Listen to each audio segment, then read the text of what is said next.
Hello everyone. बेटा देखो, last class में मैंने आपको एडमिशन चैप्टर की फर्स्ट कैपिटल एडजस्टमेंट कराई थी। अभी आज मैं आपको एडमिशन चैप्टर की सेकंड कैपिटल एडजस्टमेंट कराने वाला हूँ। ठीक है, देखेंगे ज़रा ध्यान से देखो। रमन और रोहित पार्टनर्स हैं, रेशियो 2:1 है। 31 मार्च 18 को बैलेंस शीट गिवन है। ठीक है जी। अब ये बैलेंस शीट में सबसे पहले हम देखते हैं जी, यहाँ पे वर्कमैन कंपनसेशन फंड गिवन है मेरे पास, अंडरलाइन कर लेंगे इसको। और एसेट साइड में कोई भी पुराना एक्यूमुलेटेड प्रॉफिट और लॉसेस नहीं है। On the above date Saloni admit होती है in the partnership firm. Raman surrender करता है 2/5 of his share and Rohit surrender करता है 1/5 of his share in favour of Saloni. मुझे देखो, बहुत इंपॉर्टेंट ये न्यू रेशियो निकालने का केस है हमारे पास। 2/5 ऑफ हिज शेयर, यानी कि रमन 2/5 नहीं सरेंडर कर रहा, अपने शेयर का 2/5 सरेंडर कर रहा है, और रोहित अपने शेयर का 1/5 सरेंडर कर रहा है। रोहित का शेयर कितना है? 1/5। ठीक है, तो ये यहाँ से मैं आपको अभी न्यू रेशियो निकाल के दिखाऊंगा। ये मुझे सैक्रिफाइसिंग रेशियो ऑलरेडी गिवन है। आगे बढ़ते हैं। Plant and machinery will be reduced by ₹35,000, revaluation debit जाएगा। फर्नीचर फिक्सचर रिड्यूस हो गया, ये भी रीवैल्यूएशन जाएगा। बच्चे देखिए, बहुत इंपॉर्टेंट क्वेश्चन है।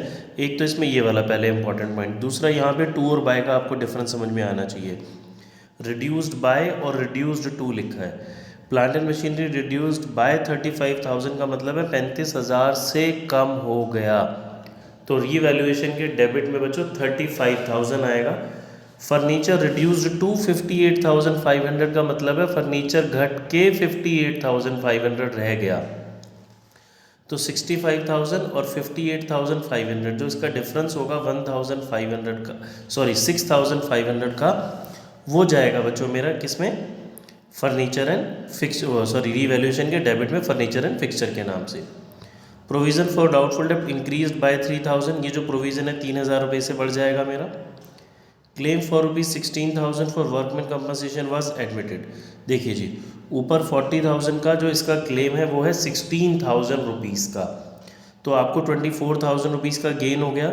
हमने प्रोविज़न जो इसका बना के रखा था वर्कर्स के लिए, मुझे देना पड़ सकता है 40,000, बट क्लेम अराइज हो रहा है सिर्फ 16,000 का।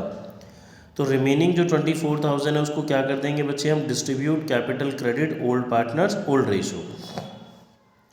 लाइबिलिटी 2,500 की included in creditor is not likely to arise, ये मुझे पे नहीं करनी। अब लाइबिलिटी को पे नहीं करना तो फ़ायदा हो रहा है, रीवैल्यूएशन के क्रेडिट में ये जो क्रेडिटर्स हैं इसमें से सब्ट्रैक्ट हो जाएगा और रीवैल्यूएशन के क्रेडिट में आ जाएगा। Saloni will bring 42,000 as her share of goodwill premium and proportionate capital. बच्चों ये लाइन इंपॉर्टेंट है, प्रोपोर्शनेट कैपिटल। ये मेरी सेकंड कैपिटल एडजस्टमेंट हो गई। फर्स्ट कैपिटल एडजस्टमेंट याद करेंगे हमें वो थी जिसमें न्यू पार्टनर की कैपिटल गिवन होती है और उसके बेसिस से सारे पार्टनर्स की कैपिटल को प्रॉफिट शेयरिंग रेशियो में करना होता है। ये सेकंड कैपिटल एडजस्टमेंट में मुझे न्यू पार्टनर की कैपिटल ही गिवन नहीं है, ये मुझे कैपिटल ही फाइंड आउट करनी पड़ेगी। ठीक है जी, यहाँ पे मुझे कैपिटल निकालनी पड़ेगी, इसमें क्लोज करके ओपन करने की ज़रूरत नहीं है। चलिए शुरू करते हैं बच्चे इस क्वेश्चन को। सबसे पहले हम रीवैल्यूएशन अकाउंट बनाते हैं, फॉर्मेट मैंने ऑलरेडी बना रखे हैं। क्वेश्चन नंबर 83, पहला point, plant and machinery reduced by 35,000, तो प्लांट एंड मशीनरी 35,000 से रिड्यूस हो गया।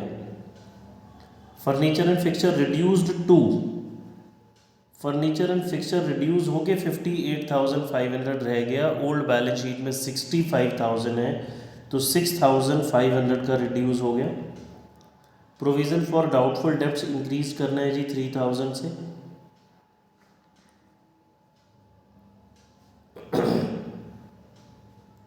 फिर वर्कमैन कंपनसेशन का क्लेम था वो यहाँ नहीं आएगा। Liability not likely to arise for creditors, तो मुझे क्रेडिटर्स को पैसे नहीं देने पड़ेंगे। ये मेरा 2,500 का क्या हो गया? गेन। ठीक है बच्चे, और कुछ रीवैल्यूएशन में नहीं है। अगर मैं इसको देखता हूँ तो मुझे साफ पता चल रहा है जी, लॉस होगा हमारे पास। मेरे पास इस साइड का टोटल है 44,500, 2,500 सब्ट्रैक्ट करेंगे तो 42,000 का बच्चे जी मेरे पास क्या आ गया? लॉस। ये लॉस कौन से पार्टनर्स को मिलता है? ओल्ड पार्टनर्स को। कौन सी रेशो में? ओल्ड रेशो में। ओल्ड रेशो है बच्चे मेरे पास 2:1। 42,000 को हम 2:1 में कर देंगे तो 14,000 इसका और 28,000 इसका, ये मेरा पास हो गया 2:1 में। ठीक है जी। अब आ जाते हैं हम कैपिटल अकाउंट पे। पार्टनर्स कैपिटल अकाउंट में पहले मेरे पास आएगा जी रमन, रोहित एंड फिर है सलोनी।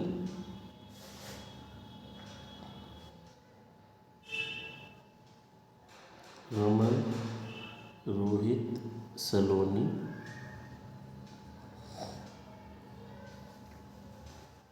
ठीक है, शुरू करते हैं। सबसे पहले हमें लिखना है जी बैलेंस ब्रॉट डाउन। जो कैपिटल का ओपनिंग बैलेंस है 1,40,000 और 1,00,000। न्यू पार्टनर कैपिटल जो ला रहा है बाय कैश अकाउंट जो हम लिखते हैं, ये मुझे नहीं पता। यही फिगर मुझे फाइंड आउट करनी है। मेन क्वेश्चन में यही फिगर निकालनी है कि जो न्यू पार्टनर कितनी कैपिटल लाया। क्वेश्चन में लिखा है ना प्रोपोर्शनेट कैपिटल लाया। ये जो रीवैल्यूएशन का लॉस आया है बच्चे, इस लॉस को हम पोस्ट कर देते हैं यहाँ पे to revaluation account 28,000 and 14,000।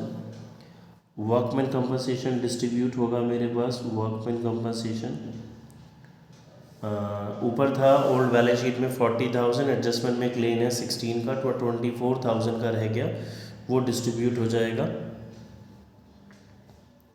Old ratio में, ओल्ड पार्टनर्स में। ठीक है जी। अब बच्चों मेरे पास रह गई गुडविल। गुडविल के लिए मुझे वर्किंग नोट्स में देखिए क्या निकालनी पड़ेगी, सैक्रिफाइसिंग रेशो। दोबारा बताता हूँ, यहाँ पे लिखता है रमन सरेंडर करता है 2/5 of his share and Rohit surrender करता है 1/5 ऑफ हिज शेयर। हालांकि मुझे यहाँ पे न्यू रेशो निकालने की ज़रूरत नहीं है, सिर्फ सैक्रिफाइसिंग रेशो जो कि मेरे पास 2:1 है, इससे काम हो जाएगा। बट मैं आपको रिवीजन के लिए न्यू रेशो यहाँ पे कैलकुलेट करके एक बार दिखा देता हूँ। इस केस में न्यू रेशो कैसे आएगी। इस क्वेश्चन के रिस्पेक्ट में मुझे न्यू रेशो नहीं चाहिए, ये मैं आपको एक्स्ट्रा में करके बता रहा हूँ, आपका रिवाइज हो जाएगा। देखिए मेरे पास रमन और रोहित पार्टनर्स हैं क्वेश्चन में। रमन और रोहित की रेशो है जी 2:1। क्वेश्चन में लिखता है Raman surrender 2/5 of his share. बच्चे ये हिज किसके लिए यूज़ हो रहा है, रमन के लिए। तो रमन का शेयर क्या था 2/3, इसका 2/5 वो सेक्रीफाइस कर रहा है। ठीक है जी। फिर लिखता है रोहित सरेंडर कर रहा है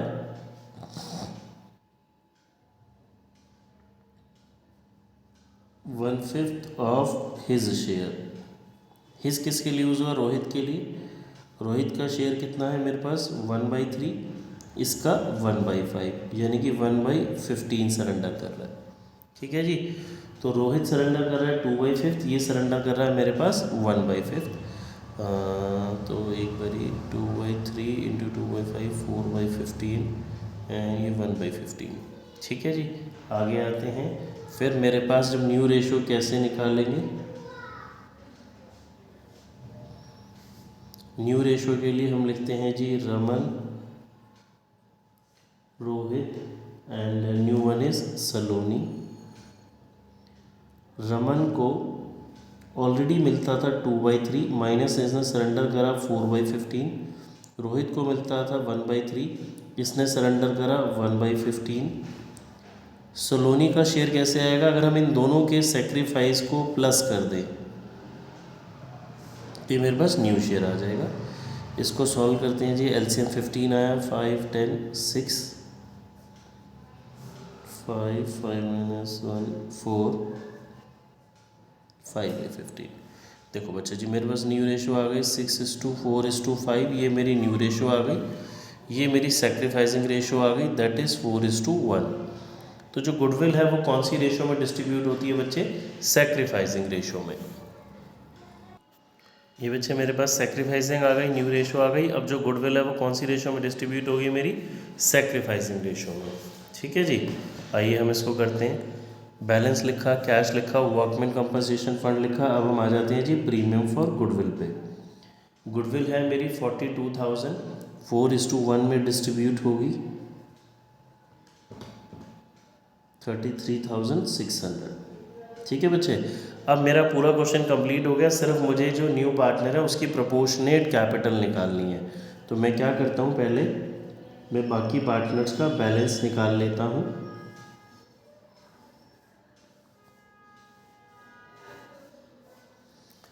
रमन का बैलेंस निकालते हैं। 1,40,000 plus 16,000 plus 33,600 18,9600 minus 28,000 16,100।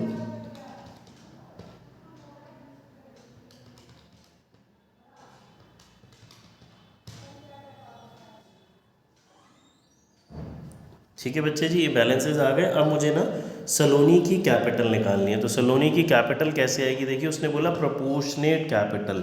Proportionate capital का मतलब होता है अपने शेयर के लिए। ठीक है, अब ये मेरे पास इन दोनों पार्टनर्स की कैपिटल आ गई। अब हम आ जाते हैं वर्किंग नोट्स में। वर्किंग नोट्स में हम इसकी कैपिटल निकालेंगे। Calculation of Saloni's capital.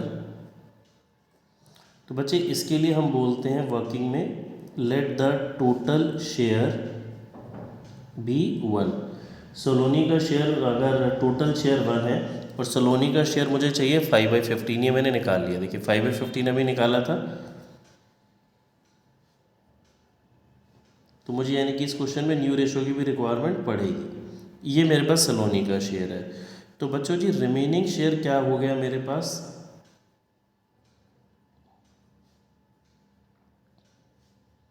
1 minus 5/15। तो ये मेरे पास हो गया जी 10/15। अब ये जो 10/15 शेयर है ये किसको रिप्रेजेंट करता है, ये रिप्रेजेंट करता होगा capital of Raman and Rohit को। टोटल अगर 1 है, सलोनी का इतना, सलोनी का मैंने सेपरेट कर दिया तो 10/15 बचा। तो 10/15 किसको रिप्रेजेंट करेगा, रमन और रोहित को। तो 10/15 के लिए रमन और रोहित की कैपिटल जो बच्चे अभी हमने निकाली थी, तो 10/15 के लिए इसकी कैपिटल मेरे पास ये है,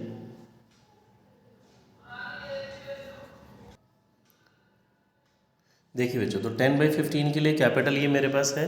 याद रखेंगे कैपिटल एडजस्टमेंट्स में ऑलवेज जो बैलेंस सीडी, जो क्लोजिंग कैपिटल होती है ये यूज़ करते हैं, ओपनिंग कैपिटल यूज़ नहीं होती। ठीक है जी। तो 10/15 के लिए, तो अगर मैं टोटल कैपिटल निकालूँ बच्चे, तो total capital of new firm, तो इसको हम रेसिप्रोकल कर देते हैं। ये आ जाएगा इन दोनों का टोटल 2,64,000 इंटू 15/10। जी मेरे पास टोटल कैपिटल आ गई। ठीक है जी। इसी में मैं अगला स्टेप यहीं पे आपके लिए कर देता हूँ। मुझे अब किसका शेयर निकालना है, सलोनी का। तो सलोनी का शेयर कितना है बच्चे, मेरे पास 5/15। देखो यहाँ तक ये मेरे पास टोटल कैपिटल थी, इसमें मुझे सलोनी का शेयर निकालना है ना, टोटल आ गई। 15 से 15 कैंसिल कर देते हैं, इसका जस्ट हाफ हो जाएगा, ये आ जाएगा 1,32,000। तो ये मेरे पास किसकी कैपिटल आ गई जी, सलोनी की कैपिटल आ गई। ठीक है बच्चे, कोई डाउट है तो पूछेंगे। ये मेरे पास किसकी कैपिटल हो गई जी, सलोनी की, और मुझे यही फाइंड आउट करना था। तो ये मेरे पास 1,32,000 सलोनी की कैपिटल, क्वेश्चन हो गया ख़त्म, जो मेन मेरे पास काम था। ठीक है, अब आ जाते हैं जी बैलेंस शीट पे। बैलेंस शीट बनाने का आसान तरीका मैंने आपको बार बार बताया। पुरानी बैलेंस शीट से सीरियल वाइज चलेंगे, जो जो चेंजेस हैं वो करते जाएंगे। ओल्ड बैलेंस शीट में सबसे पहले कैपिटल लिखिए। तो मैं कैपिटल लिखूँगा जी, रमन, रोहित एंड सलोनी, तीनों लोगों की कैपिटल है मेरे पास।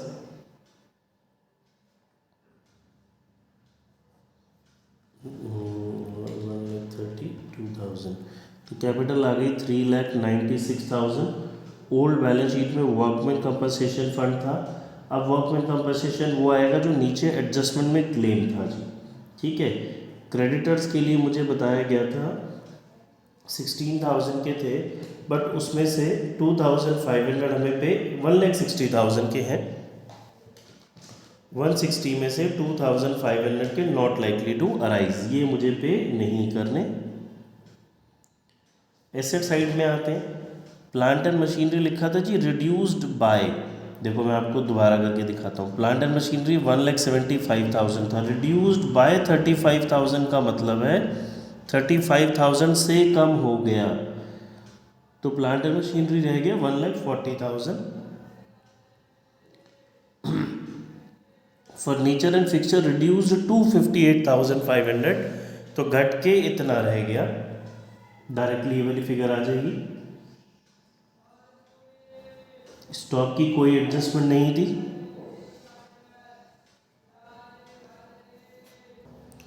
डेटर्स 1,10,000 के थे, 7,000 का प्रोविज़न ऑलरेडी था और 3,000 का प्रोविज़न हमने और बनाया। ये 1 लाख हो गया जी। फिर आ जाते हैं बैंक बैलेंस पे। मैं bank balance as it is लिख देता हूँ। जो गुडविल और कैपिटल है वो कैश के नाम से लिख सकते हैं, और व्हाट वी कैन डू, इसको यहाँ बैंक के नाम से भी लिख सकते हैं। मैं यहाँ पे जो मैंने कैश से एंट्री करी है वो बैंक से कर दूंगा, ठीक है जी। अभी देखिए कैश में मेरे पास क्या है, 1,32,000 आया है कैपिटल, और गुडविल कितनी आई थी क्वेश्चन में, 42,000। तो 1,74,000 का हमारे पास बैंक बैलेंस इंक्रीज हो गया। नीचे से सारी एडजस्टमेंट्स हो चुकी हैं। अब बैलेंस शीट का टोटल कर लेते हैं जी। तो 3,96,000, 16,157500 मैच कर रही है। उस साइड का भी मैच कर लेते हैं, बुक से मैच कर रही है, नहीं कर रही। 58,500, 47,000, 1 लाख, ये भी मैच कर रही है बच्चे। आई होप सभी को समझ में आया होगा। मैं एक बार कैपिटल एडजस्टमेंट आपको दोबारा बता देता हूँ। सेकंड कैपिटल एडजस्टमेंट की पहचान बच्चे, इसमें न्यू पार्टनर की कैपिटल गिवन नहीं होती और वर्ड लिखा होता है न्यू पार्टनर प्रोपोर्शनेट रिक्वायर्ड या सफिशिएंट कैपिटल लाएगा। इसके लिए हमने लिखा जी वर्किंग नोट्स में let the total share 1, new partner का शेयर यानी कि सलोनी का, तो रिमेनिंग शेयर निकाल लेते हैं। रिमेनिंग शेयर आ गया 10/15। अब जो रिमेनिंग शेयर है वो किसको रिप्रेजेंट करता है, ओल्ड पार्टनर्स को। तो ओल्ड पार्टनर का शेयर मेरे पास 10/15 है। ये 10/15 शेयर है, ये रमन और रोहित के इक्वल होगा जो ओल्ड पार्टनर्स हैं। तो इसको हम रेसिप्रोकल कर देते हैं, तो total capital of the new firm आ जाएगा। फिर मैंने यहीं पे इसका शेयर भी निकाल दिया। अगर ये टोटल कैपिटल थी तो सलोनी का शेयर, उसमें सलोनी का शेयर से मल्टीप्लाई कर दिया 5/15, तो ये मेरे पास सलोनी की कैपिटल आ जाएगी। ठीक है बच्चे, ये था हमारा question number 83 T.S.. Grewal sir की बुक का 2022 का एडिशन।